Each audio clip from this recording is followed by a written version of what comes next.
يرفع الله الذين آمنوا منكم والذين أوتوا العلم درجات والله بما تعملون خبير. Metode Al-Bidayah, jembatan ngaji kitab kuning untuk para pemula.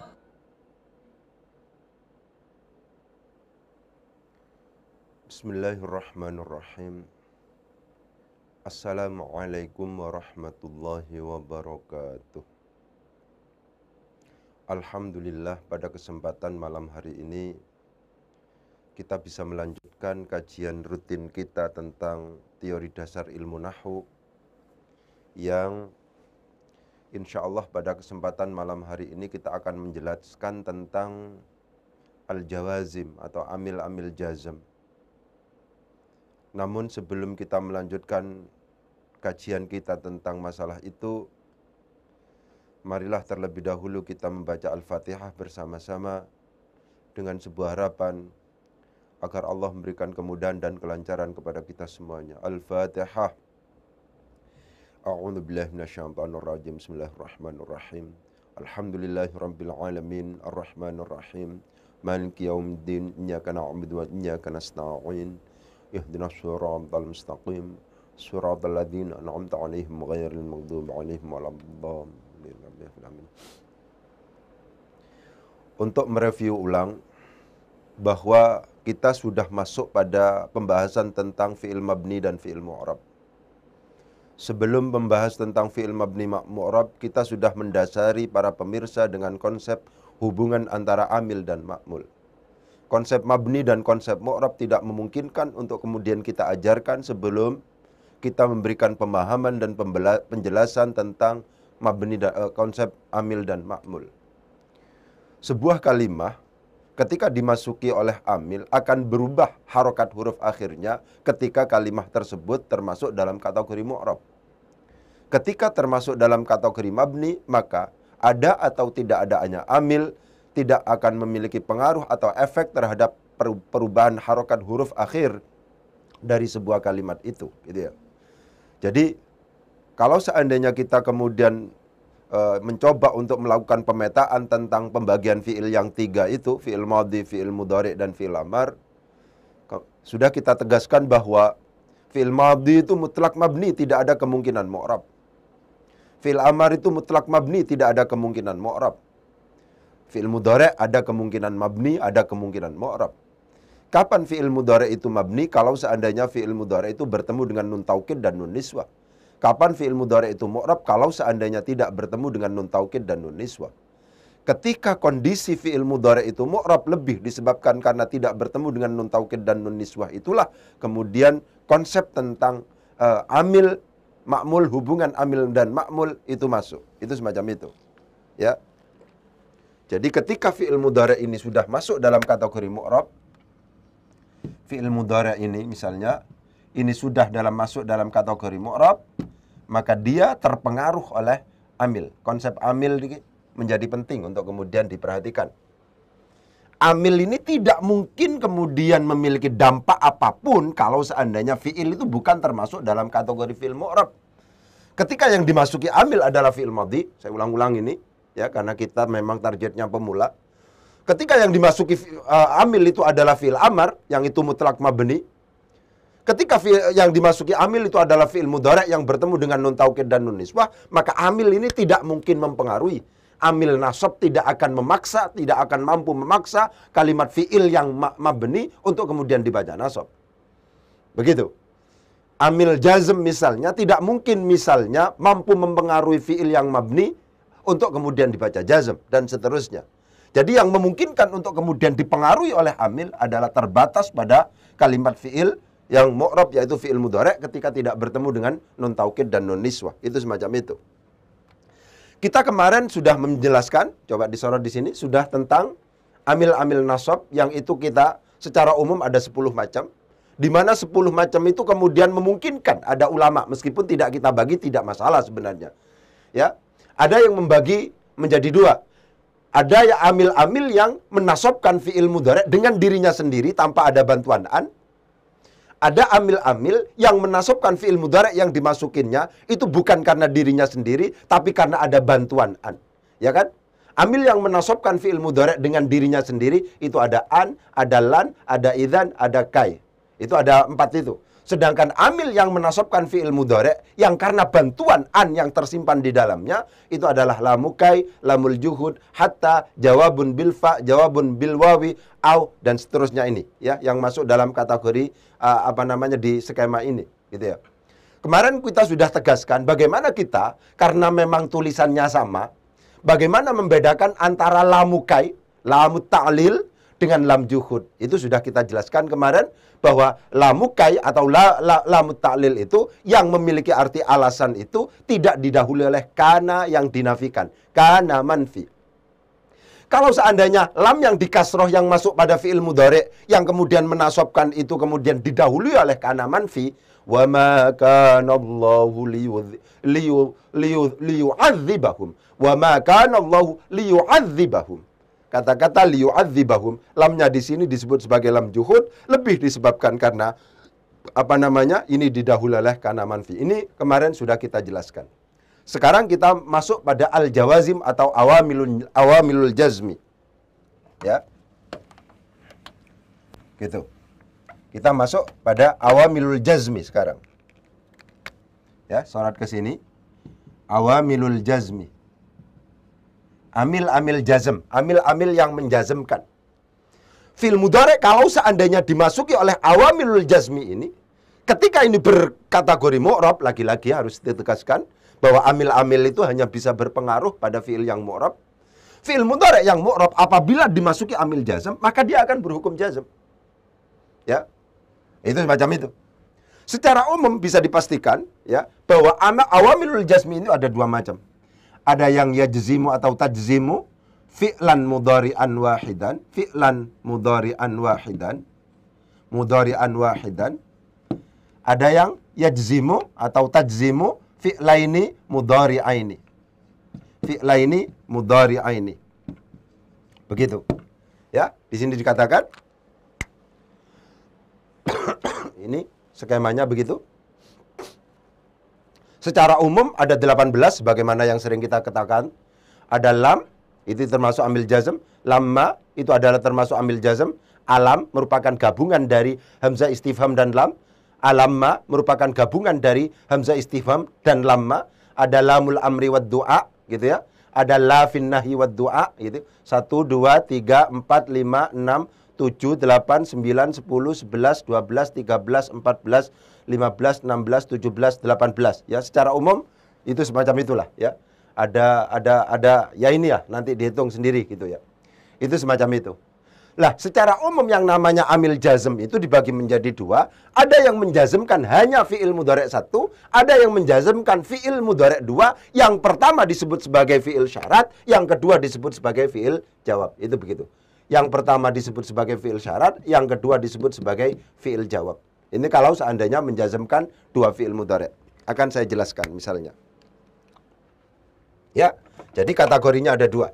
Ada yang amil jazm itu menjazmkan fi'il mudhari' 1 fi'il mudhari' saja. Ada yang fi'il mudhari' itu menjazmkan 2 fi'il mudhari'. Pengaruhnya tidak hanya pada 1 fi'il mudhari', tapi pengaruhnya pada 2 fi'il mudhari'. Fi'il yang pertama disebut sebagai fi'il syarat, fi'il yang kedua disebut sebagai fi'il jawab. Itu semacam itu. Ya, kita contohkan sekarang. Jadi penting untuk ditegaskan. Dalam konteks al-jawazim, dalam konteks amil jazm, maka para ulama membaginya menjadi 2. Ini diperhatikan, karena ini pada akhirnya para pemula akan ketemu dengan istilah itu. Ada yang amil jazm yang menjazmkan hanya 1 fi'il mudhari'. Ada yang amil jazm yang menjazmkan 2 fi'il mudhari'. 2 fi'il mudhari' itu, fi'il mudhari' yang pertama disebut sebagai fi'il syarat, fi'il mudhari' yang kedua disebut sebagai fi'il jawab. Itu semacam itu. Itu sama-sama dijazmkan. Ya, contohnya sekarang yang ini termasuk dalam kategori yang menjazmkan 1 fi'il mudhari', ada lam, ada lamma, ada alam, ada alamma, ada lamul amri wad du'a, ada la fin nahyi wad du'a. Itu semacam itu. Ya. Coba kita contohkan misalnya. Kata-katanya adalah Lam yadrib Zaidun misalnya. Lam yadrib Zaidun. Kita analisis dulu sekarang. Yadrib. Yadrib termasuk dalam kategori fi'il mudhari'. Oke. Ini fi'il mudhari'. Karena fi'il mudhari' memungkinkan dia untuk mabni, memungkinkan dia untuk mu'rab. Fi'il mudhari' di sini yang mu'rab. Kenapa? Karena kebetulan yadrib di sini adalah termasuk dalam kategori fi'il mudhari' yang tidak bertemu dengan nun taukid dan nun niswah, berarti mu'rab. Ketika mu'rab memungkinkan pada akhirnya ini dibaca rofa, lagi-lagi begitu, ini dibaca nasab, ini dibaca jazm. Ya, seperti itu. Ya. Untuk lam yadrib ini yang dibaca jazm. Kenapa kok kemudian dibaca jazm? Karena kebetulan di sini dimasuki oleh lam. Lam di sini adalah jazim, amil yang menjazmkan. Karena di sini termasuk dalam kategori fi'il mudhari' yang mu'rab dan kemudian dimasuki oleh lam sebagai amil jazm, maka di sini yadrib di sini itu termasuk dalam kategori yang diberhukum jazm. Oleh sebab itu di sini disukun.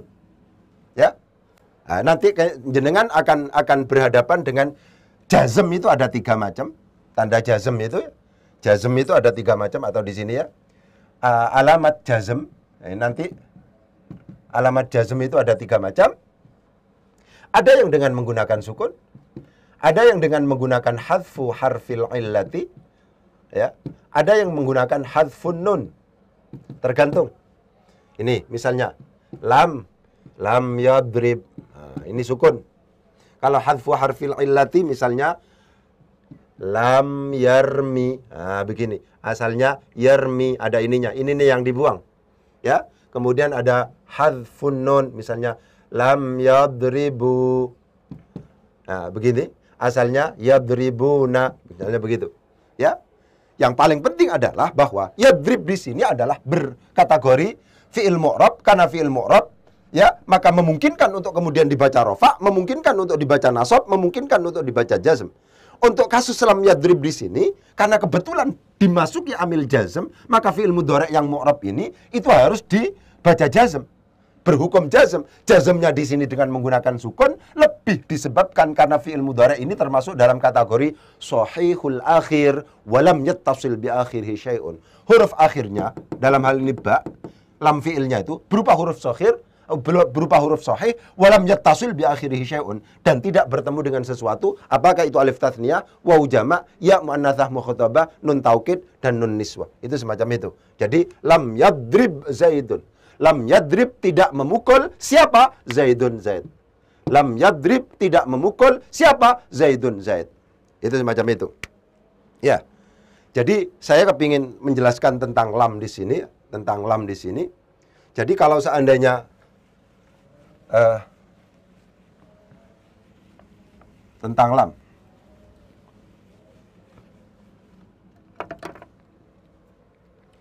Tentang lam ini. Tentang lam. Kalau seandainya kita baca lam yang itu masuk pada fi'il mudhari, ini banyak namanya. Yang pertama dia huruf nafi.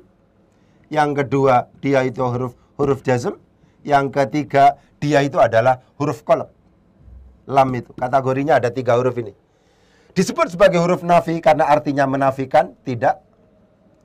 Disebut sebagai huruf jazm karena dia berdampak menjazmkan fi'il mudhari' mu'rab yang dimasukinya, ya, majzum akhirnya.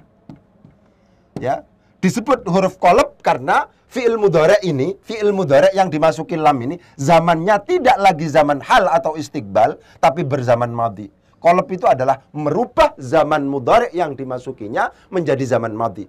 Zaman fi'il mudhari' itu biasanya 2. Ada istiqbal, akan, ada hal sedang. Tapi kalau seandainya sudah dimasuki lam, maka zamannya menjadi zaman madhi. Diperhatikan lagi, yang paling penting dalam konteks lam ini memiliki kajian khusus gitu ya. Lam di sini ada 3 nama. Ada disebut sebagai huruf nafi, ada disebut sebagai huruf jazm, ada disebut sebagai huruf qalb. Disebut huruf nafi karena berarti tidak. Disebut huruf jazm karena pada akhirnya berdampak menjazmkan fi'il mudhari' yang dimasukinya. Disebut sebagai huruf qalb karena pada akhirnya fi'il mudhari' yang dimasuki yang awalnya dia berzaman hal atau istiqbal, ada 2 zaman, sehingga setelah dimasuki lam menjadi berzaman madhi.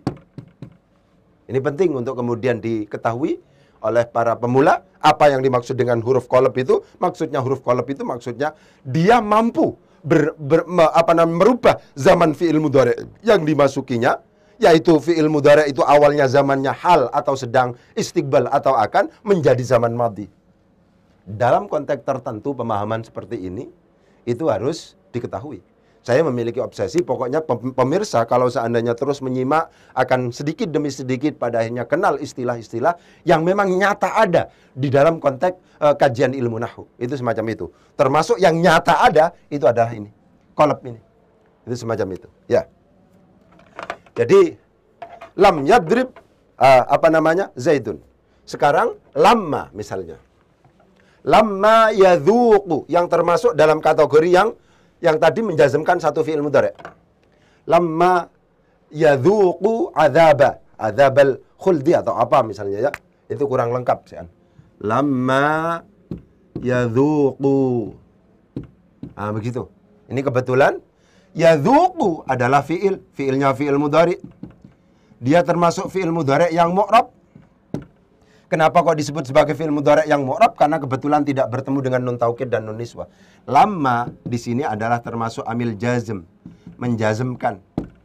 Ya, diperhatikan. Lamma itu bisa jadi merupakan amil jazm, tapi kalau masuk pada fi'il madhi, dia bukan berarti amil jazm, tapi dia syarat. Ya, ketika artinya. Kalau ini artinya belum. Jadi kudu didelok. Harus dilihat terlebih dahulu. Ya, lamma ini masuk pada fi'il apa? Dia menjazmkan atau tidak? Kenyataannya di sini ada hadfu harfil illati. Hadfun nun. Karena kebetulan di sini fi'il mudhari'nya termasuk dalam kategori al-af'alul khamsah. Ini ada waw jamaknya di sini. Ini waw jamak ini. Yadhuquna, lamma yadhuquna. Itu semacam itu, ya. Jadi ini termasuk juga yang berkategori amil jazm yang menjazmkan satu fi'il mudhari'. Amil jazm yang menjazmkan satu fi'il mudhari', ya. Saya akan lompat untuk memberikan gambaran, khawatir nanti waktunya yang masih nggak nutut misalnya. Ya. Untuk menggambarkan bagaimana tentang yang menjazmkan dua fi'il mudhari'. Misalnya ini. In yakum. In yakum Zaidun yakum Umaru. Ini in amil jazm termasuk dalam kategori yang tajzimu fi'laini mudhari'aini. Gitu, ya. Ini adalah fi'il mudhari' majzum yang pertama yang kemudian kita sebut sebagai syarat. Ini adalah fi'il mudhari' majzum yang kedua yang kita sebut sebagai jawab. Jadi pengaruh in di sini tidak hanya pada yakum, akan tetapi juga berpengaruh pada yakum yang kedua. Ya kan? Saya ulangi lagi. In di sini termasuk dalam kategori amil jazm yang menjazmkan dua fi'il mudhari'. Fi'il mudhari' yang pertama adalah yakum, fi'il mudhari' yang kedua adalah ini. Fi'il mudhari' yang pertama itu disebut sebagai fi'il syarat, fi'il mudhari' yang kedua disebut sebagai jawab syarat. Iyakum jika berdiri, siapa yang berdiri? Zaidun Zaid. Yakum maka berdiri, maka. Kata-katanya adalah maka. Ya. Iyakum jika berdiri, siapa Zaidun Zaid? Yakum maka berdiri, siapa? Umaru atau Amrun, Umaru kalau ini ya. Umaru, Umar. Diperhatikan. In termasuk dalam kategori amil jazm yang tajzimu fi'laini mudhari'aini. Yang menjazmkan dua fi'il mudhari' dua. Ya kan? Mana fi'il mudhari' yang pertama? Yakum yang pertama ini. Yang kedua ini. Itu semacam itu. Atau kalau seandainya kita ekstrimkan, kita rubah iyakum Zaidun misalnya. Jika Zaid berdiri misalnya yajlis misalnya. Jika yakum berdiri, siapa? Zaidun Zaid. Yajlis maka berdiri, siapa? Umaru misalnya. Nah, di sini, ya. Ini adalah merupakan fi'il syarat, fi'il yang pertama, majzum yang pertama. Ini karena in termasuk dalam kategori amil jazm yang menjazmkan fi'il mudhari', dua fi'il mudhari'. Fi'il mudhari' yang pertama yang dibaca jazm itu disebut sebagai fi'il syarat, sedangkan fi'il mudhari' yang kedua itu disebut sebagai jawab. Itu semacam itu. Iyyakum Zaidun yajlis Umaru. Iyyakum Zaidun, apabila Zaid berdiri, maka ada kata-kata maka Umar berdiri. Itu semacam itu, ya. Jadi yang penting untuk kemudian ditegaskan dalam konteks pembahasan amil jazm ini, ada hal yang penting untuk dikenalkan untuk pada para pemirsa yang ada di rumah, bahwa amil jazm dikategorikan menjadi dua. Apa saja itu? Amil jazm yang menjazmkan satu fi'il mudhari'. Ini lam, lamma, alam, alamma, lamul amri wad du'a, lam fin nahyi wad du'a. Ya, itu semacam itu. Kemudian ada yang menjazmkan dua fi'il mudhari'. Itu semacam itu. Ya. Kemudian in, ma, man, mahma, idma, ayyun, mata, ayyana, aina, anna, haitsuma, kaifama, idza fi syi'ri khassatan. Itu adalah termasuk dalam kategori amil-amil jazm yang kemudian menjazmkan dua fi'il mudhari'. Fi'il mudhari' yang pertama disebut sebagai fi'il syarat, fi'il mudhari' yang kedua disebut sebagai fi'il jawab. Itu semacam itu, ya. Contohnya ma taf'al af'al. Saya contohkan. Ma taf'al af'al.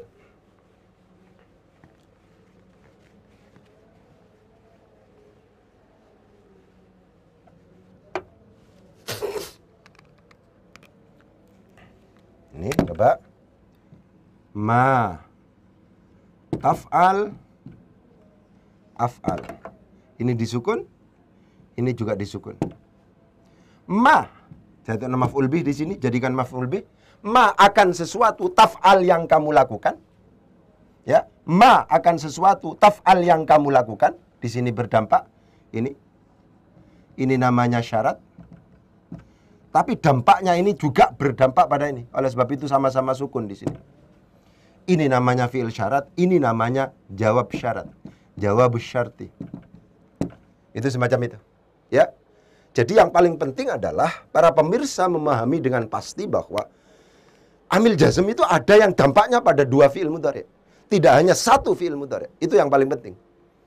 Ya, ketika berdampak pada dua fi'il mudhari' itu, maka fi'il mudhari' yang pertama disebut sebagai fi'il jawab, fi'il mudhari' yang kedua disebut sebagai jawab syarti. Itu semacam itu, ya.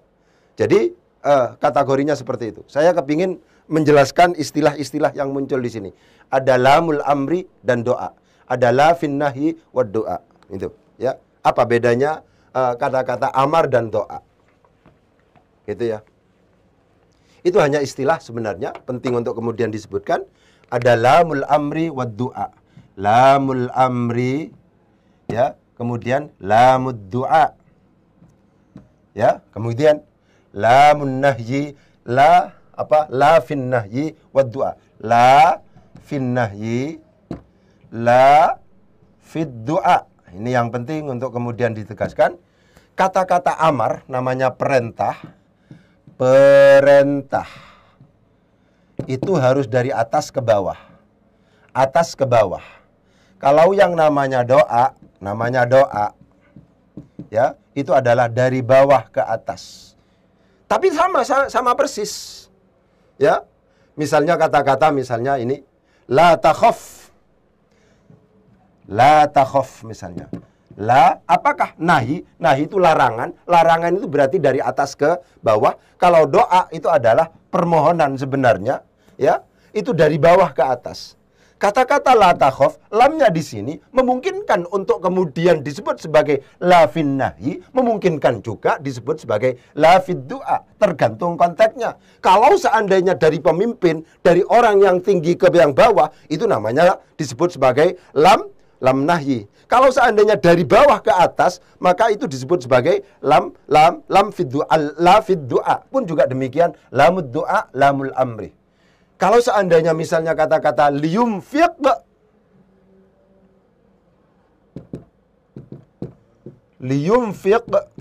misalnya, ini lamnya ini termasuk bisa disebut sebagai lam amar, bisa disebut sebagai lam nahi.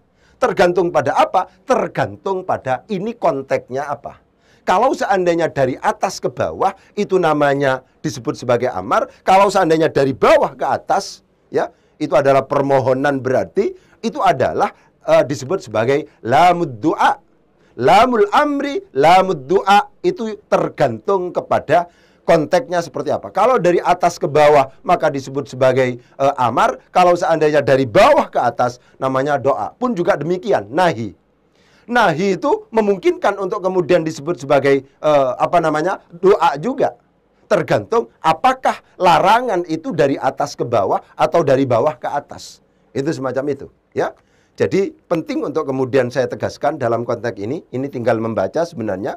Yang paling penting adalah bagaimana kita mengklasifikasikan yang namanya amil jazm itu adalah, nanti mungkin akan kita ulang lagi ketika kita ngomong secara spesial, secara khusus ngomong tentang syarat gitu ya.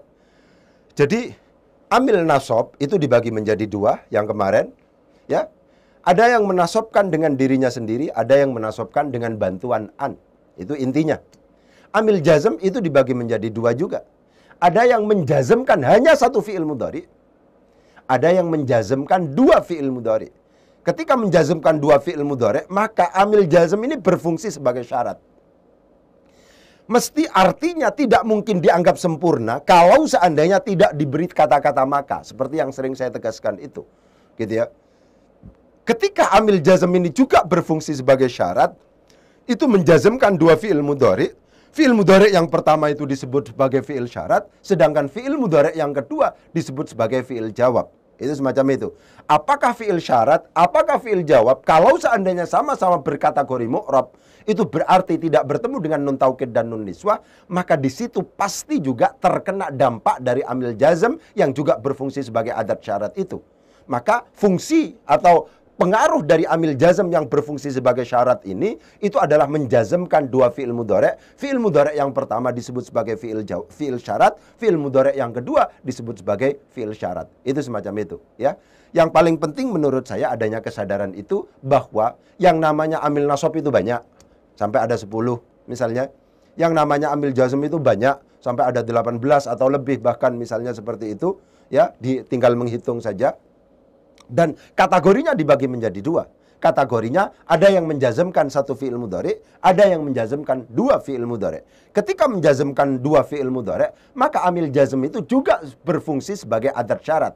Ya, adat syarat itu adalah sebuah lafadz yang artinya tidak bisa dianggap sempurna kalau seandainya tidak diberi jawaban kata-kata maka. Misalnya begitu. Jika Umar berdiri, maka. Jika Umar berdiri, maka. Itu semacam itu. Jika Umar berdiri, maka saya juga berdiri, misalnya. Ada kata-kata makanya. Kategori amil jazm ada yang semacam itu, ya. Jadi penting untuk kemudian ditegaskan. Yang paling penting adanya kesadaran gitu saja. Yang paling akhir itu adalah saya mengingatkan kepada panjenengan, ya, ilmu nahwu itu yang paling penting dihafal. Ilmu nahwu itu yang paling penting dihafal. Tidak bisa kemudian tidak dihafal, itu tidak bisa. Ya. Jadi kita harus hafal dulu. Target tahun pertama ini misalnya dihafalkan. Oleh sebab itu saya minta kepada para peserta, kalau seandainya misalnya memang memiliki keinginan kuat, dan kita akan upayakan untuk memfasilitasi, semoga kita diberi kesehatan semuanya oleh Allah, gitu ya. Sehingga obsesi kita, keinginan kita itu memang pada akhirnya bisa sempurna, gitu. Sampai pada episode yang terakhir, begitu ya. Itu semacam itu. Jadi yang paling penting itu adalah subjek pembelajaran dalam konteks teori pendidikan modern itu adalah peserta didik. Itu adalah murid, itu adalah santri, ya, itu adalah siswa. Kalau seandainya siswanya tidak semangat, maka tidak memungkinkan untuk kemudian dia mencapai tahapan-tahapan yang sudah ditentukan. Itu semacam itu. Sehingga permintaan kami atau selalu saya ingatkan, luangkan waktu khusus untuk secara istiqomah kita menghafal. Apakah itu 15 menit dalam satu hari, apakah kemudian setengah jam dalam satu hari, atau 1 jam dalam satu hari. Memang awalnya kemudian belajar begini ini akan menganggap kita mungkin kurang stabil, mungkin jenuh, dan seterusnya. Akan tetapi yakinlah kalau seandainya nanti sudah bisa mengkaitkan materi yang satu dengan materi yang lain, kemungkinannya pada akhirnya akan enak belajarnya itu. Karena kalau belajarnya itu sistematis, maka kita akan mendapatkan banyak kemudahan. Mungkin itu yang bisa saya sampaikan. Kurang lebihnya mohon maaf. Wabillahi taufiq wal hidayah. Wassalamualaikum warahmatullahi wabarakatuh.